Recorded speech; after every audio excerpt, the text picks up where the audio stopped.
Hello, good evening, नमस्कार। रोजगार with Poonam channel पे आप सभी का स्वागत है। बच्चों, कैसे हो? होप सो कि अच्छे होगे और अपनी पढ़ाई अच्छे से कर रहे होगे। लास्ट आपके पास 15 दिन बच गए हैं। मैं इसीलिए आप 15 दिन कैसे पढ़ो और क्या पढ़ो, इसीलिए मैं आपकी एक छोटी सी वीडियो बना रही हूँ कि 15 दिन की आपकी स्ट्रेटजी क्या रहे, किस हिसाब से पढ़ा जाए। अगर जिन बच्चों ने पहले नहीं पढ़ा है और अब हम पढ़ना शुरू कर रखा है सिर्फ 1 महीने से, वो बच्चे भी अपने 100% एफर्ट्स करके कैसे आपका स्टेट का एग्जाम निकाल सकते हैं, इसके लिए मैं आपको बताऊंगी। और क्या क्या पढ़ो, कैसे मॉक टेस्ट लगाओ। आप मेरी बात ध्यान से सुनना। सबसे पहले तो आप सभी बच्चों को मोटिवेट रहना है, डरना नहीं है कि आप ये सोच रहे हो कि मैम 15 दिन बच गए, अब हम क्या पढ़े क्या ना पढ़े। ये बातें छोड़ के आप दिन कितने बचे इस बात को दिमाग से निकाल दो और सबसे पहले तो रिलैक्स हो जाओ, रिलैक्स होके पढ़ो, आपको डरना नहीं है, ठीक है। सेकंड बात, आप जो पढ़ रहे हो सबसे पहले अब जितना पढ़ लिया उस बात को साइड में रख के आप बच्चों प्रीवियस ईयर क्वेश्चंस पेपर उठाओ। प्रीवियस ईयर क्वेश्चंस पेपर किसी के भी उठा लो जो पहले ऑलरेडी स्टेट के एग्जाम्स में आए हुए हैं। वो पीआरटी, टीजीटी, पीजीटी सभी लेवल के चेक करो। आपको ऐसे नहीं देखना कि मुझे पीजीटी के देनी है तो पीजीटी के एग्जाम का ही पेपर चेक करूं, ऐसा मत करना। क्योंकि हो सकता है आपका जो पीआरटी में जो क्वेश्चन आया था अब की बार किस में आ जाए, पीजीटी में आ जाए, और टीजीटी में आया हुआ क्वेश्चन भी पीजीटी में आ सकता है। कहने का मतलब इंटरचेंज क्वेश्चंस हो सकते हैं। आपको तीनों लेवल के क्वेश्चन पेपर देखने हैं। जो कॉमन सेक्शन आता है 90 मार्क्स का, उससे आपको सिर्फ बच्चों ये फायदा होगा कि आप एनालाइज कर पाओगे कि मैं कहाँ स्टैंड कर रहा हूँ और किस टाइप के क्वेश्चंस आपके एग्जाम में आ रहे हैं। इससे आपको ये पता लग जाएगा प्रीवियस ईयर क्वेश्चन से। सेकंड बात, अगर आप प्रीवियस ईयर क्वेश्चन चेक कर चुके हो तो बच्चों आपको क्या करना है, फिर आपको उठानी है क्या, एक मॉक टेस्ट, ठीक है, जिसमें आप टाइम फिक्स करो कि मुझे कितनी मिनट, 150 मिनट मिली है, 150 हमारे पास क्वेश्चन है, और उसमें टाइम फिक्स करके आप एक वॉच रख लो अपने पास में और उनको अटेम्प्ट करो। आप देखो कि क्या आप उतने टाइम पीरियड में आप अपने पेपर को कंप्लीट कर पा रहे हो या नहीं। इस टाइप से 2-3 पहले ही प्रैक्टिस सेट लगा के जाना। ऐसा नहीं कि आप योद्धा एग्जाम में ही जाके बनो, ऐसा मत करना, है ना। अच्छा देखो, आपके पास जो 15 डेज की स्ट्रेटजी अब आपके पास क्या होनी चाहिए उसके लिए मैं आपको बता देती हूँ। आप सभी को पता है बच्चों, हमारा जो एग्जाम है, जो हमारा कॉमन सेक्शन है ना, जो देखो सब्जेक्ट तो बच्चों सभी का अलग अलग है, किसी का कुछ है किसी का कुछ है ना। वो तो आपको अपने हिसाब से पढ़ना ही पड़ेगा। आपने जब उस सब्जेक्ट में मास्टर्स की है या फिर कोई जेबीटी लेवल का है तो आपने वो सब्जेक्ट तो आपने पढ़े ही है। जेबीटी में तो देखो वैसे भी मैथ्स 30 नंबर का और जो ईवीएस है वो 30 मार्क्स की आएगी, वो तो आपको पता ही है ना। और जो जो टीजीटी लेवल पे है, पीजीटी लेवल पे जो 60 मार्क्स का जो उनका सब्जेक्ट रहेगा, उस मैं उम्मीद सभी बच्चों से कर रही हूँ कि आप अपने सब्जेक्ट में तो माहिर होगे। 60 में से एटलीस्ट कम से कम भी 25 से 30 नंबर तो करके आओगे, क्वेश्चन ठीक करके आओगे, जिसे 25-30 नंबर आ जाए। 25-30 क्वेश्चन तो आपको ठीक करने ही पड़ेंगे बच्चों, है ना। आपको सब्जेक्ट पे जरूर ध्यान रखना है, सब्जेक्ट्स को साइड में करके नहीं पढ़ना है। मैं आपको सिर्फ अब कॉमन सेक्शन के बारे में बता रही हूँ। 15 डेज की आपकी स्ट्रेटजी क्या रहे जिससे आपका एग्जाम क्लियर हो जाए, उन बातों को थोड़ा सा ध्यान से सुनते रहना। कॉमन सेक्शन में देखो, चाइल्ड डेवलपमेंट पेडागोजी आनी है, सीडीपी आनी है आपकी, कितने मार्क्स की ये आएगी बच्चों? 30 मार्क्स की। सभी मेरे प्यारे बच्चों को पता है मैं क्लासेस ले रही हूँ सीडीपी की, और आज अभी मैंने थोड़ी देर पहले मोटिवेशन की क्लास ली थी, जो कि पूरा मोटिवेशन चैप्टर ही मैंने एक क्लास में निपटा दिया था। ऐसे ही कल थिंकिंग का, मेमोरी का, ये 2-3 जो छोटे छोटे टॉपिक्स हैं और एग्जाम्स में इंपॉर्टेंट है, हमेशा ही क्वेश्चंस आते हैं, इस टाइप के टॉपिक्स मैं फटाफट करा रही हूँ ताकि सभी बच्चों की क्या हो जाए, सीडीपी में प्रॉब्लम ना आए, है ना। सीडीपी अगर 30 मार्क्स की अच्छा खासा मार्जिन है, ये आपको पता है, और बहुत अच्छा स्कोर कर सकते हो ना आप सीडीपी में, कर सकते हो आप। मैं जितनी बातें बता रही हूँ, जितने जितने टॉपिक्स बता रही हूँ ना, अभी जितने टॉपिक्स हमारे चल रहे हैं, जो पढ़ रहे हैं हम, उन क्लासेस को आप ध्यान से सुनते रहना और फिर अपनी नोटबुक में लिखते रहना। एक बार ध्यान से सुन लोगे, एक बार नोटबुक में लिख लोगे ना, आपको सीडीपी मेरे साथ साथ याद हो जाएगी, कहीं कंफ्यूज आप नहीं होगे। सीडीपी में जैसे मैं पढ़ा रही हूँ वैसे ही आप पढ़ रहे हो और मेरी बातों को ध्यान से सुन रहे हो ना, तो आप बच्चों 30 में से जिसका सब्जेक्ट बहुत कम, जिसको सीडीपी बहुत कम आती है ना, वो भी 25 नंबर ले लेगा। बस आप जो ध्यान से बोलो उनको पढ़ते रहना, आपको कंफ्यूज नहीं होना, ठीक है। जितनी बातें बताओ उनको गौर से सुनते चलना। सीडीपी मैं आपको बहुत अच्छे से करा दूंगी। 30 मार्क्स तो आपके 25 नंबर तो यहीं से तैयार हो जाएंगे। फिर देखो आपके हिंदी और इंग्लिश,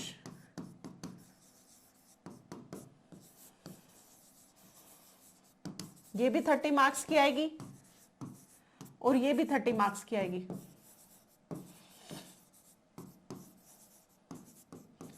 देखो बच्चों, हिंदी जो है ना, हमारे हरियाणा के बहुत बच्चों के साथ ये प्रॉब्लम है कि हिंदी बहुत इजी सब्जेक्ट है और इंग्लिश बहुत टफ सब्जेक्ट है। आपके स्टेट के एग्जाम में पहले तो ये बात सुन लो, जो हिंदी आएगी और इंग्लिश आएगी, बहुत बच्चों, मैं लास्ट एक वीडियो बनाई थी, मैंने उसमें बताया जो बच्चों की डिमांड थी कि मैम हमारी जो हिंदी और इंग्लिश है उनकी क्या हमारे एग्जाम में पेडागोजी आएगी।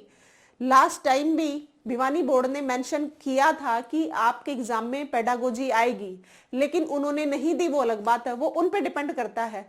फिर बच्चों ने लिखा कि मैम लिख तो देते हैं लेकिन पेडागोजी नहीं आती। बच्चों ध्यान से सुनो, अगर आप चाहते हो कि हमारा स्टेट आराम से निकल जाए, अच्छा खासा स्कोर बने, तो आपको पेडागोजी पढ़नी पड़ेगी, क्योंकि पेडागोजी का सिलेबस में मेंशन, जब सिलेबस में लिख रखा है ना, उसमें मेंशन किया हुआ कि पेडागोजी आएगी आपकी। आप एक बात बताओ मुझे, अगर आपके एग्जाम में पेडागोजी आ गई फिर आप क्या करोगे, है ना। जो बहुत बच्चे ये कह रहे हैं ना कि मैम पेडागोजी नहीं आएगी, अगर आपके एग्जाम में पेडागोजी आ गई तो भी क्या करोगे। तो आपको सिर्फ पेडागोजी पढ़ के जानी है, रिस्क नहीं लेना।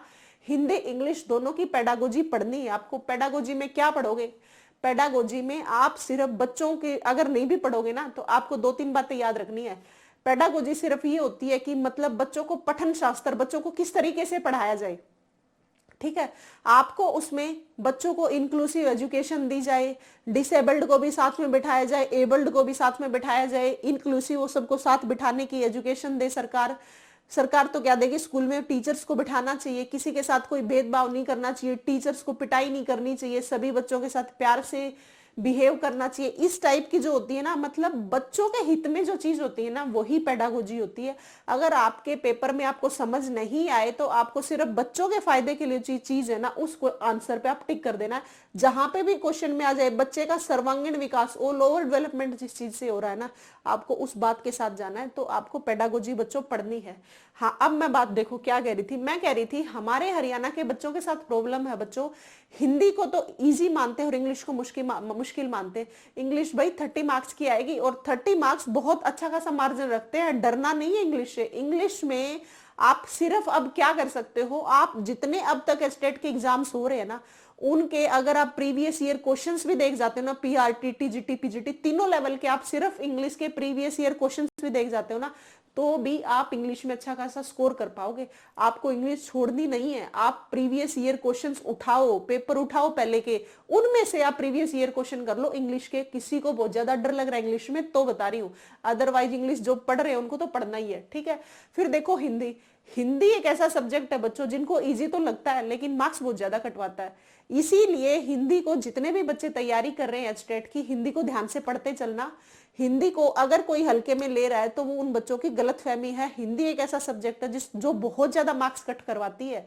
आप मार्क्स ऐसे कट करवाते चलोगे, मान लो हिंदी में मैंने बहुत बच्चे सुने हैं मैम हिंदी इजी थी और हमारे 30 में से 13 आए, 14 आए, 15 यहां तक रुक लेते हैं, जबकि कहते हैं हिंदी को इजी है। ऐसा नहीं है, हिंदी इजी है मान लिया, लेकिन वो छोटी छोटी जो बिल्कुल बारीक बारीक जो मिस्टेक है ना, वो आपके हिंदी में क्वेश्चंस, माइनर जो मिस्टेक्स रहेंगी वो आपका क्वेश्चन कटवाएंगी, ठीक है, आपका मार्क्स कटवाएंगी। तो आपको ध्यान रखना है, हिंदी को ध्यान से पढ़ना, हिंदी को हल्के में नहीं लोगे। मैं पहले भी बता रही थी हिंदी को हल्के में मत लेना, हिंदी आपका स्कोर नीचे करवाती है, डाउन करवाती है। हिंदी और इंग्लिश दोनों के previous year questions mock test आपको जरूर लगाने हैं टाइम फिक्स करके। और हिंदी इंग्लिश के लिए, इंग्लिश जिनको प्रॉब्लम लग रही है वो प्रीवियस ईयर क्वेश्चन जरूर उठाओ, उनको सोल्व करो। इस टाइप से अगर आप इन दोनों के प्रीवियस ईयर क्वेश्चंस भी सोल्व कर लोगे ना, सिर्फ उनको भी पढ़ लोगे, तो भी आप अच्छा खासा स्कोर कर पाओगे। फिर आती है देखो आपकी 30 कितने हो गए, अरे क्या बता दिया, गलत बता दिया मेरे को, क्या बोल गई मैं, सॉरी बच्चों। 15 मार्क्स और 15 मार्क्स कितने हो गए, 60 मार्क्स हो गए ना। अब देखो जनरल सेक्शन एक और आता है जिसमें आती है हरियाणा जीके, रीजनिंग, मैथ्स बोल लो एक, या जनरल एप्टीट्यूड बोल लो, एक ही आता है जनरल एप्टीट्यूड, जिसे हम बोलते हैं बेसिक मैथ्स, ठीक है। ये भी 10 मार्क्स के आते हैं, ये भी 10 का, ये भी 10 का, ये भी 10 का। इसमें देखो हरियाणा जी के बहुत बच्चे करंट के साथ पढ़ेंगे। इसमें एचटेट बहुत कभी कभी एक क्वेश्चन पूछ लिया तो पूछ लिया, अदरवाइज हरियाणा जीके जो है एचटेट में आती है उसमें करंट नहीं आती। करंट पे जोर मत देना, करंट पे टाइम वेस्ट मत करना। हरियाणा जीके जो मैं अभी क्लास ले रही हूँ ना, जो पहले टॉपिक्स आए हुए सारे के सारे मैं हरियाणा जीके करवाने लग रही हूँ, वो सारे टॉपिक्स आपको करवा रही हूँ। कहाँ से उठाया मैंने, भी तो प्रीवियस ईयर क्वेश्चन से उठा रखे हैं, मैंने खुद से थोड़े बनाए हैं। आपके एचटेट में, सीईटी में जहां जहां क्वेश्चंस आए हुए हैं वो सारे, एचटेट में तो जो टॉपिक आए हैं वो करवा रही हूँ मैं। आपने देखा होगा मेरी क्लास में पहले कंटेंट दे रही हूँ फिर क्वेश्चंस करवा रही हूँ। और एक फिर मैं क्या कर रही हूँ, आपके जितने प्रीवियस ईयर क्वेश्चंस है वो करवा रही हूँ। आप हरियाणा जीके की सारी क्लास देख लेना, एचटेट के एग्जाम तक हरियाणा जीके में दिक्कत नहीं आएगी। रही बात रीजनिंग की, रीजनिंग की कोई भी बुक उठा लो, 1 या 2 दिन, जैसे कैलेंडर का टॉपिक हो गया, क्लॉक का टॉपिक हो गया, है ना, एक सिलोग्स का, सिलोलिज्म जिसे बोलते हैं हम, ये 2-4 टॉपिक है जिनमें आपको एक डायरेक्शन के जो 1-2 मेथड्स है, फॉर्मूलेज है, मेथड्स तो क्या है, ये 2-4 याद कर लेना आप। वैसे तो रीजनिंग इतनी हाई लेवल की आती नहीं, बट ये 2-3 बातें, जैसे क्लॉक का टॉपिक आता है आपके स्टेट में, कैलेंडर का आपके टॉपिक आता है, ये जो 2-3 टॉपिक है ना, इनको आप एक पूरा दिन रीजनिंग को दे देना। सिर्फ एक दिन दे दो आप, रीजनिंग इतनी लंबी चौड़ी कहानी नहीं है, एक पूरा दिन रीजनिंग को दो। देखो रीजनिंग में किस टाइप के क्वेश्चन आ रहे हैं और फिर उन टॉपिक्स को एक बार नजरों में से निकाल लो।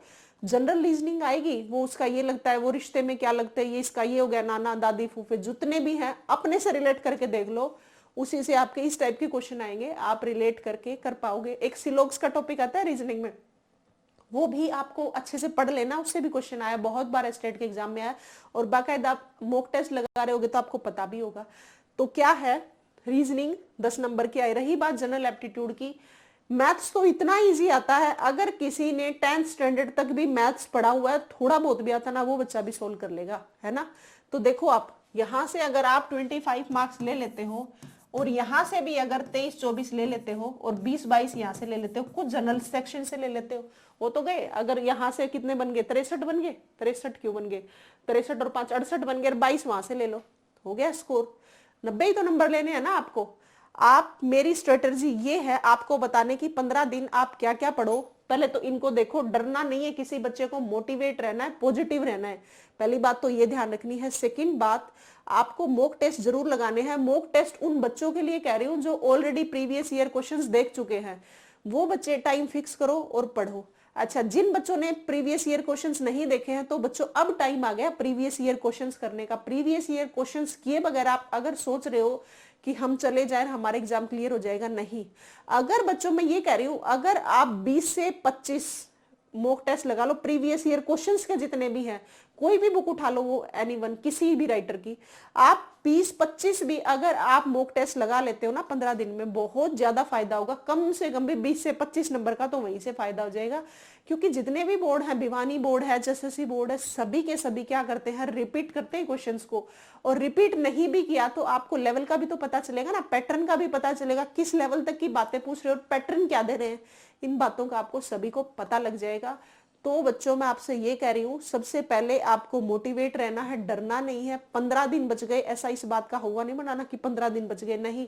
मैं यही कहना चाह रही हूँ कि 15 दिन में सिर्फ इंपॉर्टेंट बातें पढ़नी है आपको, ताकि आपका एग्जाम निकल जाए। प्रीवियस ईयर क्वेश्चंस करने हैं, पॉजिटिव रहना है, और मॉक टेस्ट लगाने हैं। इन बातों का विशेष ध्यान रखना है, किसी की कोई बात नहीं सुननी। अब की बार मैं बार बार क्यों कह रही हूँ, क्योंकि आपकी बार आपका एचटेट का एग्जाम जरूरी है आपके लिए, बहुत ज्यादा। अगर जिन बच्चों को इंग्लिश में प्रॉब्लम आ रही है, वो बच्चे अब इंग्लिश पढ़ना मत कहीं, अब आप इंग्लिश उठा के कि नीतू मैम की ये पढ़ लेते हैं, वो सब्जेक्ट ये टॉपिक पढ़ लेते हैं, नहीं, अब ऐसा नहीं करना। अब आपको सिर्फ और सिर्फ क्या करना है, जितना भी प्रीवियस ईयर क्वेश्चंस में इंग्लिश के जोन से भी लेवल पे, तीनों लेवल पे, पीआरटी, टीजीटी, पीजीटी, जिन लेवल में प्रीवियस ईयर क्वेश्चंस इंग्लिश के आए हुए हैं, वो सारे के सारे क्वेश्चंस देख लो। उससे आपको क्या होगा, वही क्वेश्चंस 2-4 तो आपको रिपीटेड मिलेंगे, है ना।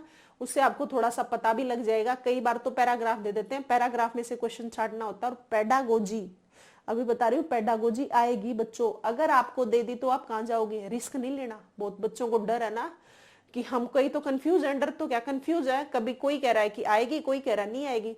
आपको बिना हिचके, बिना कंफ्यूज हुए आपको पेडागोजी पढ़ के जानी है।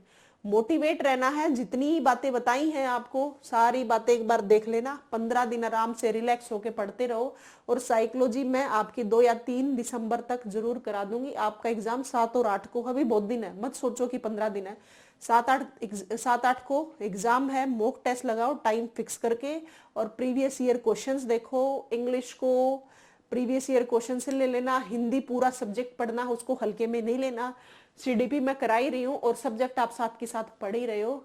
उम्मीद है बच्चों आपने मेरी बात को बहुत ध्यान से सुनी है और उन बातों पे थोड़ा सा गौर करोगे और आप ऐसे ही पढ़ते रहोगे। और हाँ, इस टाइप की इंफॉर्मेशन के लिए और सब्जेक्ट जितने पढ़ा रही हूँ उन सब्जेक्ट की नॉलेज लेने के लिए या वो जो सब्जेक्ट आपको तैयार करने हैं उनके लिए आपको मेरे चैनल को सब्सक्राइब जरूर कर लेना है। रोजगार विद पूनम अपना चैनल है ही, आप सभी को पता है। उस चैनल को जितनी क्लासेस आ रही है उनको लाइक करना है और शेयर करना है सभी बच्चों को, ताकि और भी बच्चों की हेल्प हो सके। और सब्सक्राइब कर लेना, नोटिफिकेशन के लिए बेल आइकन को प्रेस कर लेना ताकि जितनी भी क्लासेस हैं आपको पता लगती रहे। और अब मैं लूसेंट के जितने इंपॉर्टेंट नेशनल जीके के आते हैं वो भी क्वेश्चन रहेगी, वन लाइनर क्वेश्चंस कराऊंगी, उनको भी आप देख लेना। वो आपके सीईटी अगर बच्चे देना चाह रहे हैं तो सीईटी में भी काम आएगी। ठीक है बच्चों, पढ़ते रहो, सिर्फ 15 दिन है। मोटिवेट रहो, पॉजिटिव रहो। ऑल द बेस्ट बच्चों।